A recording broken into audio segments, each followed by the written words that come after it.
কত চল তো দোস্ত, তুই আমার কিতা দেখাইবে? আমার রানীরে দেখতে যাবে না। নিয়ে গেছে বিলকিস রানীর সিংহাসন দেখাইছে, বিলকিস রানীর রাজত্ব দেখাইছে। দেখাইয়া এই যে দেখ, তার ধন বল জল সর্বদিক দিয়ে আল্লাহ কোরআনে সূরাতুন নামলে কইছে বিলকিস রানীর আল্লাহ সবই দিছিল, জনে বনে ধনে সব লাইনে, কোনো কম নাই। হ্যাঁ, 17,000 শুধু খালি সেনাপতি, আর এক একজনের অধীনে 1 লক্ষ করে সৈন্য। কিতা বুঝেন? 17,000 সেনাপতি আর এক একজনের অধীনে 1 লক্ষ করে সৈন্য। তো কেমন বাহিনীটা ছিল না বড়? মাতুন না, অঙ্ক জানুন না আপনারা। এখন এই অবস্থার মধ্যে দেখানোর পর দেখতে ওকে বিলকিস রানীর সিংহাসন সবকিছু দেখতে আইতেছে। এইদিকে সুলাইমান নবী হুদহুদের অপেক্ষা করেন ফাইন্না, গুসায় মাথা বড় গরম। আমার উদ্দেশ্য সামনের দিকে যাওয়া, শুধু খালি একটু বুঝাইবার জন্য আপনাদেরকে কথাগুলো বলতেছি যে একজন আলেম যাকে আল্লাহ কোরআনের জ্ঞান দেয়া রাখছে, নূরুম মিন ইলাহি, মানুষের ভিতর থেকে যারে আল্লাহ কোরআনের জ্ঞান দেয়, এলেম দেয়, নূর দেয়, তার পাওয়ারটা কত এটা বুঝাইবার লাগে আমি এখান থেকে টানতেছি কথাগুলো। এখন সুলাইমান নবী তো গরম হয়ে ঈগল পাখির আদেশ দিছে, এই হুদহুদ গেছে কই, তাড়াতাড়ি বাইর করো। এরে আমি ফাইলে কিতাজে কর্ম ঠিক নাই, কোন জানা জব করতাম পারি। ঈগল পাখি আসিল সমস্ত পাখিদের লিডার, তার কাছ থেকে অনুমতি নিয়ে কেউ কোথাও যাইতে হইতো। সুলাইমান নবী জিজ্ঞাসা ঈগল রে, হুদহুদ যে নাই তোমার হয়ে গেছে? কয় না। কয়তে এর খবর আছে, তাড়াতাড়ি আর দৌড়ে আনো। ঈগল পাখি আকাশে উঠছে, দৌড়ে আনতো। দূর থেকে দেখে ইয়ামেনের মারিব অঞ্চল থেকে হুদহুদ আইতেছে। দেখা ও আমার তুই কারো কই গেছলে? কই গেছলাম এক কানা। কয় খবর আছে তোর? এমন গরম হইছে নবী, কিতা যে করব ঠিক নাই। যাওয়ার লগে লগে কথা কইবার আগেই যে বইতে পারস। সুলাইমান নবী হুদহুদে কয়, নবী আমারে মারব না কাটবো এটা নবীর ব্যাপার, তুই সব লাল খরচ কে লাগি। কইরে নিয়ম হই, এটা দুনিয়ার কিতা কোন জোর কইনা, এটা নিয়ম হই। আরে কোর্ট নিয়ে জজে শাস্তি দিব পরে, এর আগেই থানা পুলিশে মাইরে তার আড্ডি গুড্ডি চালায়, ঠিক না? যদি কয় তুই মারস কে লাগি, আমার তো বিচার হইছে না, এটা নিয়ম হই। পুলিশও কিতা কয় নিয়ম হই। কত চল ধরে নিতাম তোরে, নিয়ে গেছে। নবী কয় কিতা ব্যাপার? আমার একটু সুযোগ দিন, কিতা আমি কইলাই, লম্বা করে কইতাম না, শর্ট করে কই। তখন কয় কম তাড়াতাড়ি, উপযুক্ত প্রমাণ না দিতে পারলে তোর জব। কয় এমন এক রাজ্যের খবর আমি আপনারে দিব যেটা আপনিও জানেন না। কি রাজ্য? ওই এলাকার ইয়ামেনের মারিব অঞ্চলে এক বেটি রাজত্ব করে। বেটি, আপনি সারা দুনিয়ার রাজা, আপনার দিকে খবরই নেই। আপনি দুনিয়ার আপনার রাজত্বের ভিতরে এক বেটি রাজত্ব করে। নাম কি দা? কয় নাম বিলকিস। সুলাইমান নবী হাসানি বলে জি, ওয়ালা আরশুন আজিম, একটা সিংহাসন আছে গো নবী, দেখতে আইছি। সিংহাসনের মতো সিংহাসন, দেখলে চোখ ফিরানি যায় না। নবী কোথায় নি? বলে জি। কিতা করে? কয় সবচেয়ে বড় দুঃসংবাদ হলো এরা সূর্যের পূজা করে। কার পূজা করে? জোরে মতো, এরা ইমানদার না, সূর্যের পূজা করে। আল্লাহর নবী সুলাইমান কয় তাহলে ঠিক আছে, খবরটা সঠিক না মিথ্যা এটা তোরে দিয়ে আমি যাচাই করবো। নে তুই চিঠি লইয়া যা, বিলকিসের নামে আমি চিঠি দিলাম। সুলাইমান নবী চিঠি লিখলেন। এই চিঠির শুরুতেই তিনি লেখছেন ইন্নী আব্দুল্লাহ, প্রথমেই লেখছেন কিন্তু আমি আল্লাহর গোলাম। এরপরে লেখছেন সুলাইমানের পক্ষ থেকে আল্লাহর নামে চিঠি ভাবে লিখছেন। এত বড় পয়গম্বর, এত বড় বাদশা, প্রথম পরিচয়টাই দিছেন আমি আল্লাহর একজন গোলাম। সুবহানাল্লাহ, জোরে কও। এত বড় পয়গম্বর, এত বড় বাদশা, পরিচয়, প্রথম পরিচয় আমি সুলাইমান নবী না, প্রথম পরিচয় হলো আমি আল্লাহর গোলাম। বুঝাইছেন আমি আপনি যত বড় হই না কেন, আমার আল্লাহর বড়ত্বের সামনে কিছুই না, ক্ষুদ্র থেকে ক্ষুদ্র। আমি যত বড় হই না কেন, সর্বদা সর্বকালে আমি আল্লাহর গোলাম। ঠিক কিনা? জোরে বলেন। চিঠিটা তিনি বললেন তুই না বিলকিস রানীর দিবে। বিলকিস রানী একদম সেই আন্দরের ভিতরে ঢুইকা হুদহুদ পাখি চিঠিটা রাখছে, আর রানী উঠে চিঠিটা পাইছে। চিঠিটা পাইয়া রানী তো অবাক, এই চিঠি আমার খাস কামরার ভিতরে ঢুকলো কি কইরা? চিঠিটা পইরা দেখে সুলাইমান নবীর পক্ষ থেকে চিঠি। কে দিছে? দেখে বারান্দায় একটা হুদহুদ পাখি বোয়া। বুঝে লেছে এটা পাখির কারবার, ঠিক না রে? রানী বিলকিসে কয়, যিনি পাখির মাধ্যমে চিঠি পাঠায়, এত খাস কামরার ভিতরে যে চিঠি পাঠাইতে পারে তিনি তো জানতেন কোনো মানুষ না, সাধারণ কোনো মানুষ না। রানী বিলকিস দ্রুত মিটিং ডাকলো, জরুরি মিটিং কল করলো, মন্ত্রী পরিষদের মিটিং কল করলো। কয় কেমনে কি করবো, তাড়াতাড়ি কও, সমাধান বাইর করো। নবী চিঠি পাঠাইছে, তাড়াতাড়িকে মুসলমান হইতাম, নাইলে যুদ্ধের লাগি প্রস্তুতি নিতাম। এখন কও তোমরা কি করতাম? মানজার নামে ওনার এক মন্ত্রী আসিল, হে আসিল বিলকিস রানীর প্রতি কিছুটা দুর্বল। হে ওইটা কয়, সুলাইমানের কি ক্ষমতা আসেনি আমরা সাথে লড়তো? কিছু কিছু মানুষ আছে বুঝবেন, কয় প্রেমিকার সামনে নিজের বাহাদুরি দেখাইবার লাগে যেটা মন চাইতেই বাদে, ঠিক না? যেটা মন চায়, যেটা ভাবতো না এটাও কয়, কারণ নিজের বেটা বুঝাই তুইব। বেটা কয় সুলাইমান নবী আপনার কোনো ক্ষতি করব ই সাহস আছে? আমি মানজার একাই যথেষ্ট, গাছও লটকাই তোরা। বিলকিস রানী দিছে দমক, এ মানজার আস্তে কথা কও, হুশ কইরা কথা কও। নবীরে ধরবে নে পরে, বা সুলাইমান পয়গাম্বরে ধরবে পরে। আগে যে ফাঁকি আমারে দিয়া গেছে সিডি ফাঁকিরে নি ধরতে পারস দেখ, ঠিক কিনা জোরে কও? আরে যে ফাঁকি দিয়া গেছে এইটারে নি ধরতে পারস দেখ। আস্তে কথা কও, লাফাইস না। এরে ধমক দিয়ে আটকাইছে। মাথায় গিলু আছে তো, গিলু না থাকলে এমনি নি, গিলু আছে কেমনে কই? রানী বিলকিস তার বাপও আছিল রাজা, 14 পুরুষ আছিল রাজা, রাজবংশের মেয়ে রানী বিলকিস, বাপের একমাত্র মেয়ে। বাপ মারা যাওয়ার পর রাজা হইব কেডা, এটা নিয়ে লাগছে দ্বন্দ্ব। দুই দল হয়ে গেছে দেশের মানুষ। এক দলে কয় বাদশার মেয়ে বিলকিস যথেষ্ট জ্ঞানী, যথেষ্ট বুদ্ধিমতী, তারই আমরা বাদশা বানাইব। আর আরেক দল কয় না, কোনো বেটিরে বাদশা বানাইলে হইতো না, বেটা মানুষ তার আমরা বাদশা বানাইতাম না। হয়ে গেছে দুই দল। এই দুই দল হইয়া দেশ ওই দুই ভাগ হয়ে গেছে। এক দলে বেটা মানুষের রাজা বানাইছে, আরেক দলে বিলকিস রানীর রাজা বানাইছে। এইভাবে দুইজনের নিয়ন্ত্রণে দুই এলাকা চলে।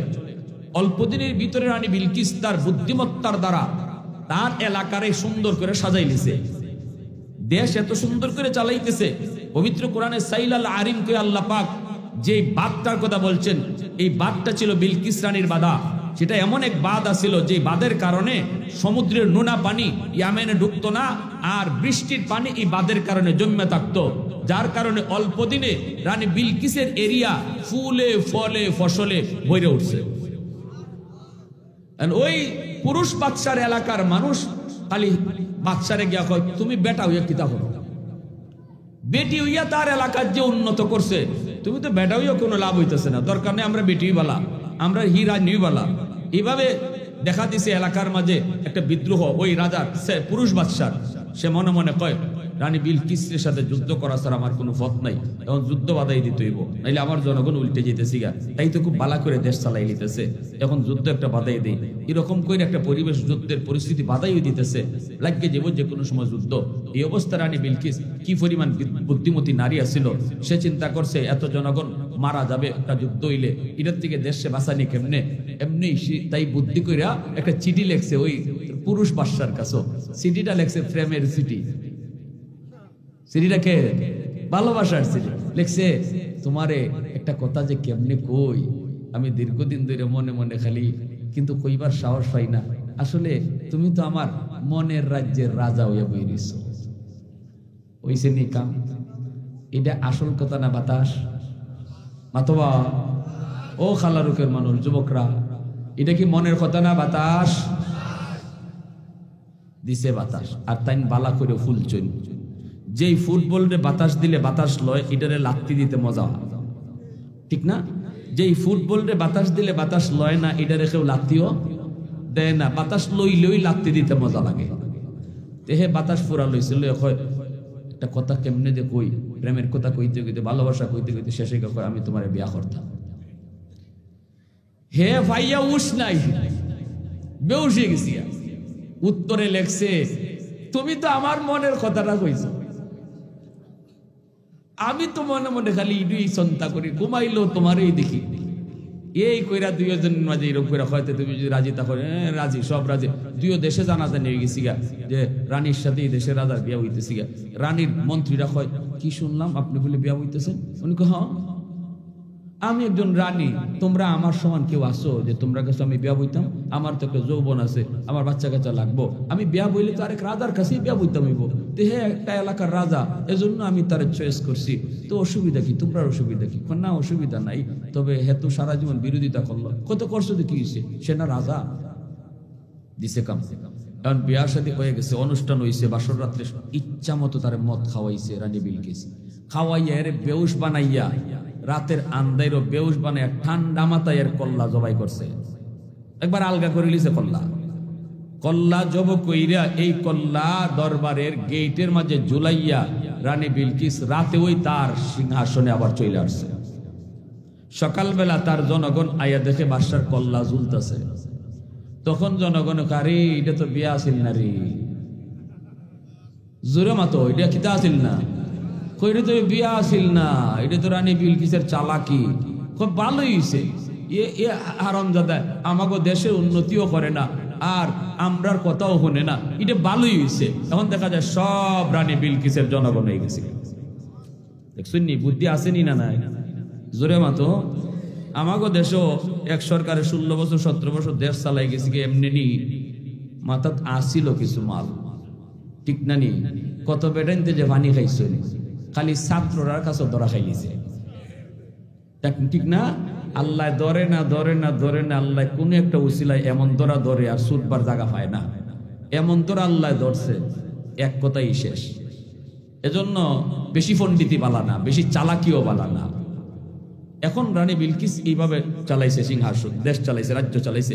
সুলাইমান নবীর চিঠি পাইয়া মাথায় গিলু আছে তো বুঝে লাইছে, যিনি একটা পাখির মাধ্যমে আমার কাছে চিঠি পাঠাইতে পারে মানজার, তার ব্যাপারে লাফালাফি করবি না, বিপদ বিপদ বিপদ, বিপদে পড়বি। এই অবস্থায় মানজারকে থামায় দিল। রানী বিলকিসে কয়, শোনো, আমি একটা পরীক্ষা করব, আমি পরীক্ষা করে দেখব ইনি শুধু নবী, ইনি শুধু বাদশাহ নাকি নবীও, ইনি শুধু বাদশাহ নাকি নবীও। যদি ইনি শুধু বাদশাহ হয়, নবী না হয়, তাহলে ওনার সাথে যুদ্ধ করা সম্ভব।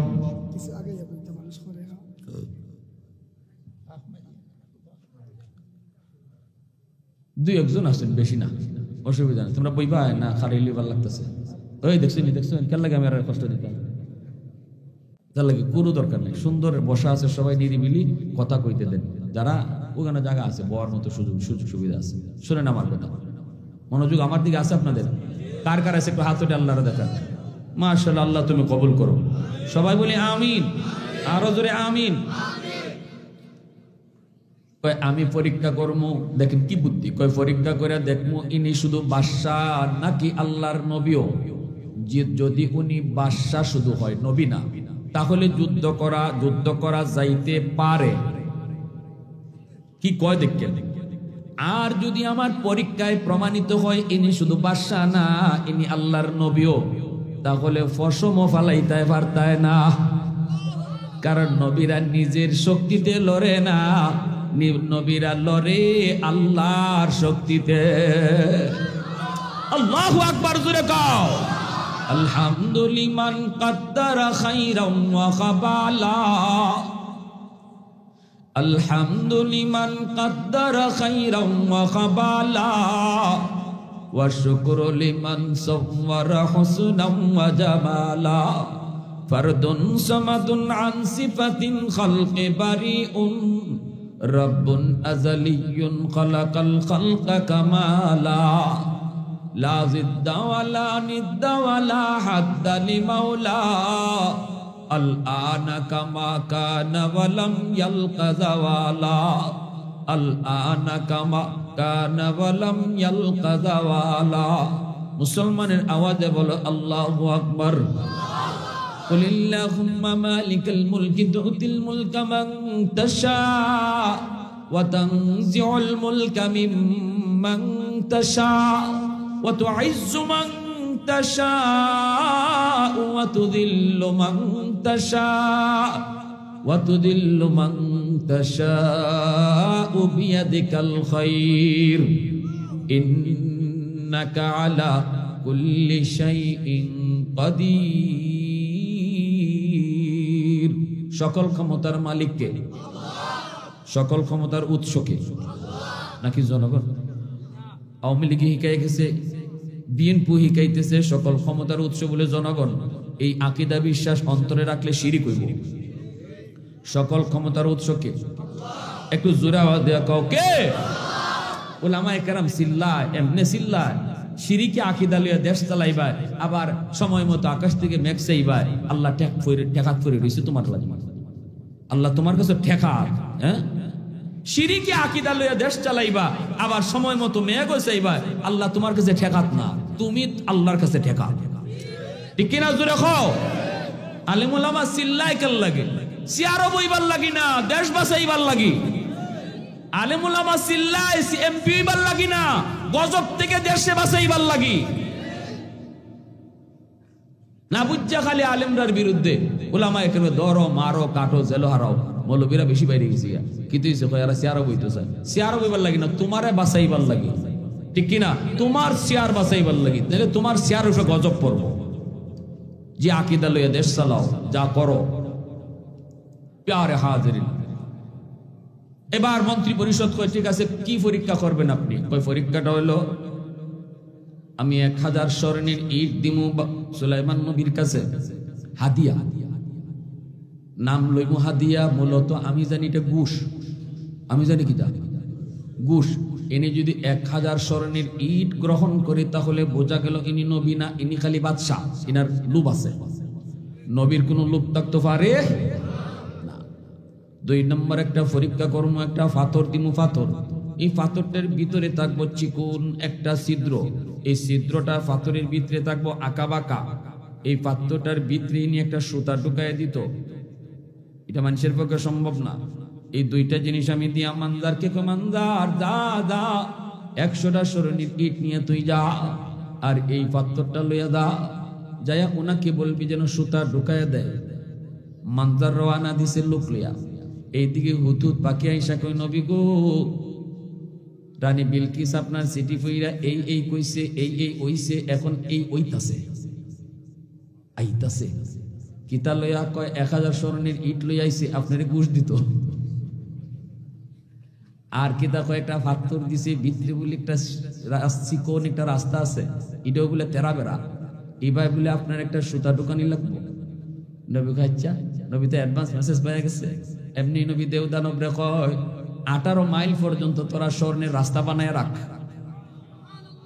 100 ইট লই যাইতেছে ফকিন্নির ফকিন্নি, 1000 ইট লই যাইতেছে, আমার ঘুষ দিত। 18 মাইল স্বর্ণের রাস্তা বানাইলাম। আর এইরকম 18 মাইলের ভিতরে 1000 স্বর্ণের ইট রাখার মতো জায়গা ফাঁকা রাখবে। 1000 ইট স্বর্ণের ইট রাখার মতো জায়গা রাস্তা কি রাখবে? ফাঁকা রাখবে।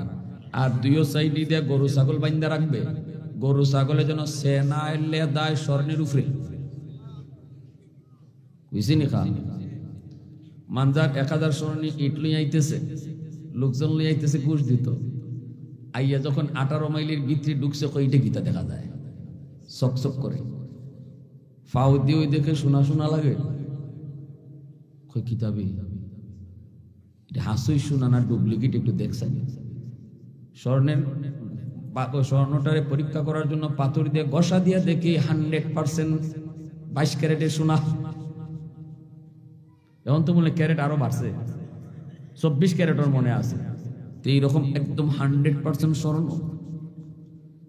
এখন তো মানদারে চৌগুলিটি গেছি গিয়া, কয় 1000 স্বর্ণের উট নিয়ে যে বেটারে হাতিয়ে দিতাম, এই বেটা দিয়ে 18 মাইল সোনা দিয়ে রাস্তা বানিয়ে রাখছে, কোন মুখে দিব? শরমত আছে, ঠিক না? নিজুরে মাতোয়া এ শরমও আছে না? একটু দূর আগে দেখে কিছু জায়গা ফাঁকা দেখা যায়। কই রে কি রে, এখানে ইট নাই কেন লাগে? কয় আরে এই গ্যাপটা তো মনে হয় দেখো জানি কেন কি ফিল্ম কয় গ্যাপটাই তো বোঝা যায় 1000 ইট স্মরণের ইট এখানে নাই। এখন যে 1000 স্মরণের ইট লই আমরা যাইতাম সুলাইমান নবীর দ্বারা, নবী যদি কয় তোমরা আমার ইট চুরি করে লই আইছো, ওইসে কাম আমি আমার রাস্তা বানায় রাখছি সোনার ইট দিয়া, 1000 ইট গেল কই, ইটা তোরা লই আইছো এখান থেকে চুরি করিয়া, হয়তো সুর বানাইয়া ফিট পরে আর কোনো উপায় নেই।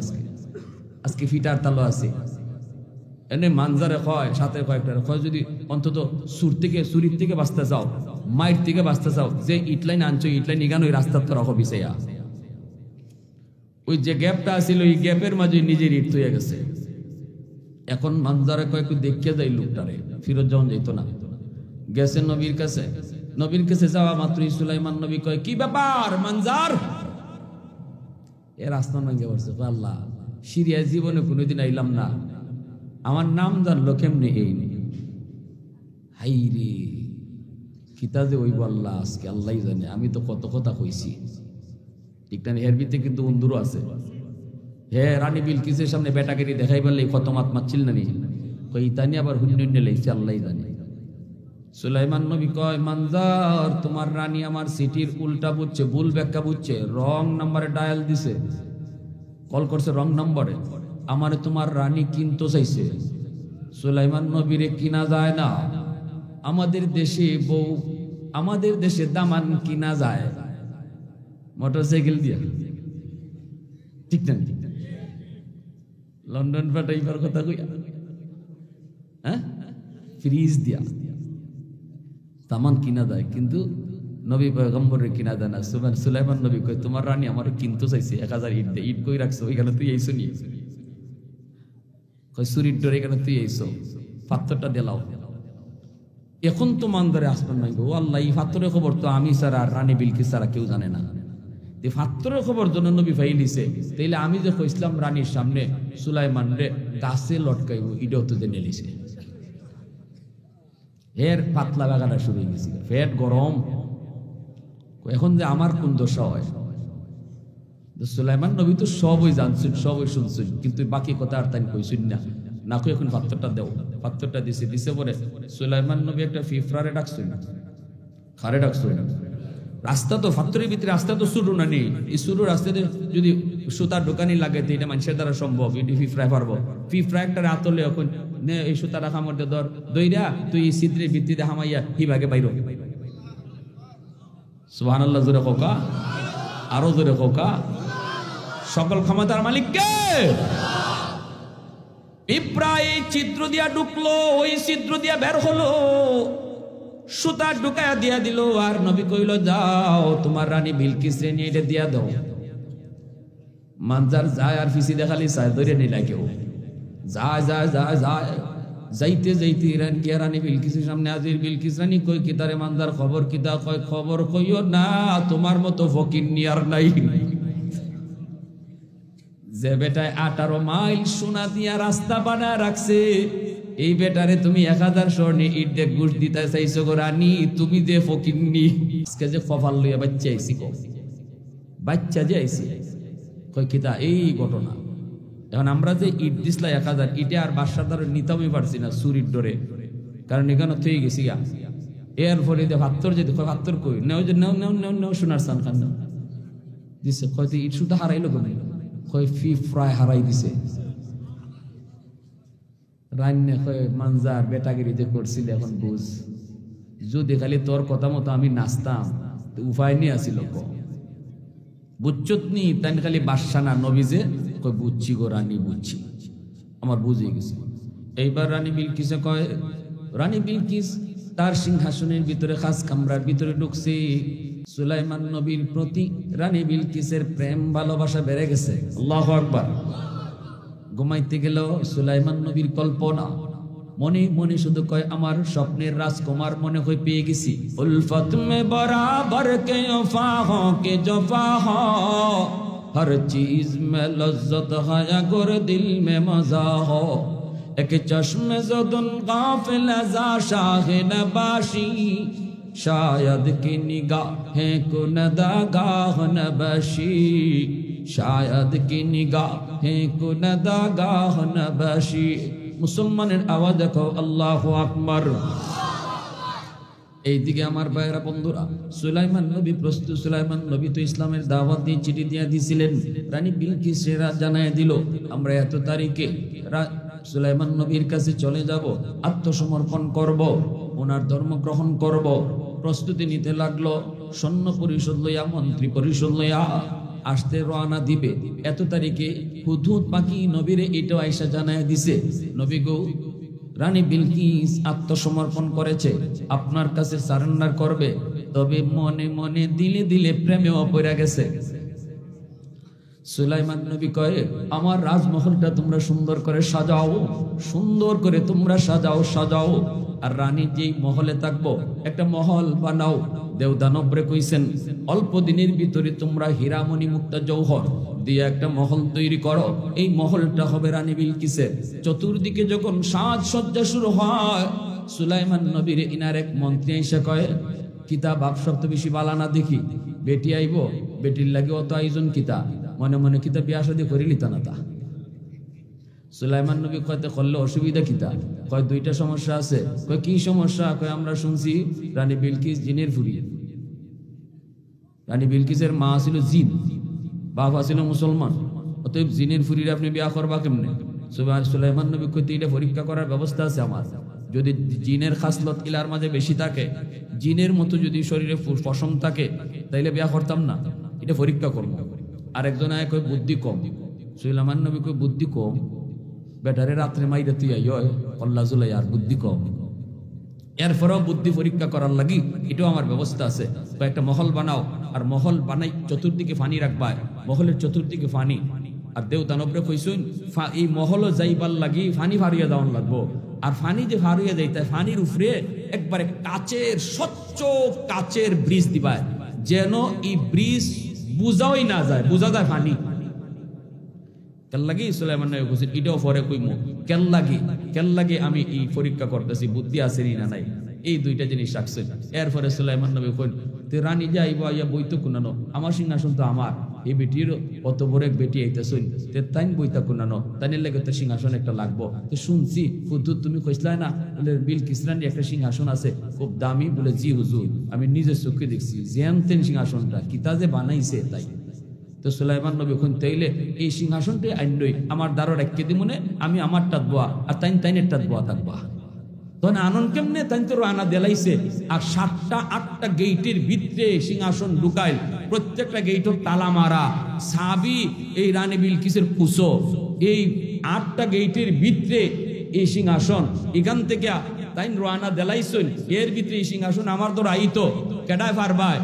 অলা ইফরিত মিনাল জিন, জিনের ভিতর থেকে একটা জিনে কয় ইফরিত, হ্যাঁ কয় আমার সুযোগ দিন আপনি, খালি কইবা বিলকিস রানী আইবার আগে আগে তাইনে সিংহাসন আপনার দ্বারা পৌঁছে দিব। সুলাইমান নবী কইন আরো আগে কেউ পারবাইনি। পবিত্র কোরআনের সূরাতুন নামলের মধ্যে এটাই হলো আমার আলোচনার মূল কেন্দ্র। এই কথাটার মাঝে আসা মাত্রই ওনার দরবারে থাকা একজন ইলমে ওয়াহির জ্ঞানী, ইলমে ওয়াহির জ্ঞানী, যেটা আল্লাহর পক্ষ থেকে নূর।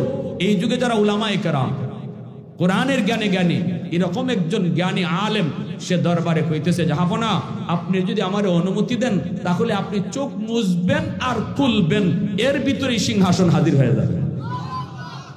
তাফসীরি কিতাবে লেখছেন ইনি ইসমে আজম জানতা, আল্লাহ তার এতটা পাওয়ার দিসলা, কিন্তু ইডই করো চোখের পলকে সিংহাসন এনে হাজির করে দিয়া দিছে। রানী বিলকিস সামনে আইছে, আইয়ে নবীর ভয় একবার চাই, সিংহাসনের ভয় একবার চাই। আমি সিংহাসন তুই আইলাম, আমি তলা তোলা মাইরা, এটা ইগান হইল কেমনি ওইসে নি কারবার, এটা ইগান হইল কেমনি? সুলাইমান নবী মাতুন জিগাইনার কোন ইবাই খালি চাও কিতা, এই সিংহাসনটা এটা কি তোমার? কেমনে কইতো দিলে এটা আমার, কইলে যে কি ভাই এটা ডর আছে না, কেমনে কইতো এটা আমার?